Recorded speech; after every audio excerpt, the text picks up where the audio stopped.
The way I paint, my style, is that I paint largely in very delicate colours. I use the white of the paper as my starting point, and I build very light shades around the white of the paper. So it's kind of like Chinese painting, you know, you have the boundaries that you want to control, and then you build up shades around the outside. So a lot of washes and a lot of very delicate work, either starting with the white and working backwards, or starting with the dark borders and working into the light. But there's never really a right way of doing it. You just have to feel it as you go. Because it's delicate, I try and push it scale-wise as big as possible, so I don't get too stuck in it and stuck in the detail of things.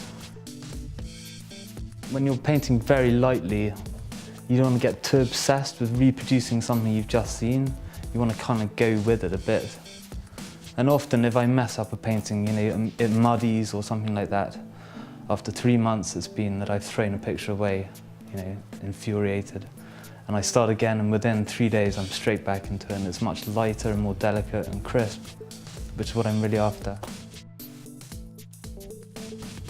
The watercolour was a sort of accidental discovery. It was mostly, I used to study Chinese painting at university, and I'm quite obsessed with works on paper. But there's something about not being able to go backwards. I think it sort of celebrates really knowing what you're doing, and I think that's kind of appealing. It's funny though, you look back at some of the earlier work and there's a kind of looseness to it that I might not have anymore. I kind of want to get back to that actually, and work bigger again. I'm trying to get as big as possible. I don't know how big I can stretch paper, but we'll see. With oils, you're never finished. You know, there's always, you can always go. I mean, people used to paint on the walls of galleries when they put them up. Plenty of people did. I think even Turner did, but he was probably doing it in watercolour. But with watercolour, you're definitely done at some stage. There's no further you can go.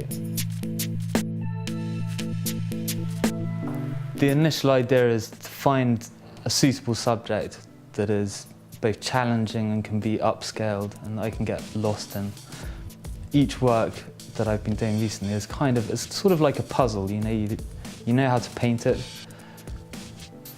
but you don't know practically how to scale it up, and how, once it goes bigger, there's more detail in there. How far into the detail do you go? Do you exaggerate a bit and just guess the middle bit? It's trying to get that balance, and it's always quite hard to get. In terms of palettes, I use normally a cadmium red and a cadmium yellow. Sepia, which I use to tint each of the colours. I use quite often the magenta, particularly if I'm doing a portrait or something like that, just to get the flesh tones. Naples yellow if I'm doing portraits as well. But for the large part it's cadmium red, cadmium yellow, and then a light and a dark blue, ultramarine because it's my favourite blue, and something very light like this turquoise. Kind of turquoise is a good sort of delicate colour when used in very light washes.